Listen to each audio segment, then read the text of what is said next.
बिस्मिल्लाहिर्रहमानिर्रहीम। सलीम अहमद साहब, इन्होंने एफिलिएट मार्केटिंग के बारे में ये सवाल किया है। इन्होंने लिखा है कि मैं एफिलिएट मार्केटिंग करता हूँ। एक कंपनी के लिए मेरे टीम में दो किस्म के मेंबर हैं, एक इनएक्टिव एफिलिएट और दूसरे एक्टिव। जो इनएक्टिव है, अगर वो कोई चीज़ सेल करते हैं तो कंपनी के प्रोडक्ट से मुझे 80% कमीशन मिलता है, उनको 20% मिलता है। ऐसे ही एक्टिव एफिलिएट का कमीशन से कोई हिस्सा मुझे नहीं मिलता, और मुझे जो अपने से सेल करता हूँ उसका मुझे पूरा कमीशन मिलता है डिसाइडेड परसेंटेज के मुताबिक। क्या ऐसी एफिलिएट मार्केटिंग करना मेरे लिए हलाल है?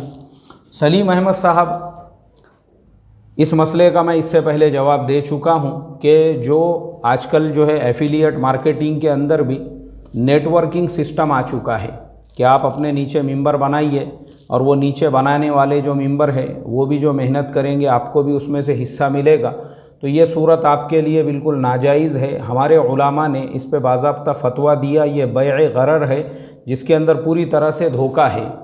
रहा मसला आपके अपनी मेहनत के ऊपर, जो एफिलिएट में आपको जो प्रॉफिट हो रहा है, जो इनकम हो रही है, तो वो आपके लिए बिल्कुल हलाल होंगी, जायज़ होंगी, लेकिन वो भी उस वक्त होंगी कि जो प्रोडक्ट्स को आप एफिलिएट कर रहे हैं वो प्रोडक्ट भी हलाल होना चाहिए और उसमें किसी किस्म का धोखा नहीं होना चाहिए। अगर ऐसा है और आपकी मेहनत के ऊपर और आपके एफिलिएट करने के ऊपर लोग उसको ख़रीद रहे हैं और 100% आपको उसका कमीशन मिल रहा है, वो सूरत आपके लिए बिल्कुल हलाल और जायज़ है। लेकिन आपने लोगों को चेन सिस्टम के ज़रिए से जोड़े और उनके प्रॉफिट में से आपको कुछ हिस्सा मिल रहा है, तो वो प्रॉफिट आपके लिए हलाल और जायज़ नहीं होगा। अल्लाह हराम से हमारी हिफाजत फरमाए। अस्सलामु अलैकुम व रहमतुल्लाहि व बरकातुहू।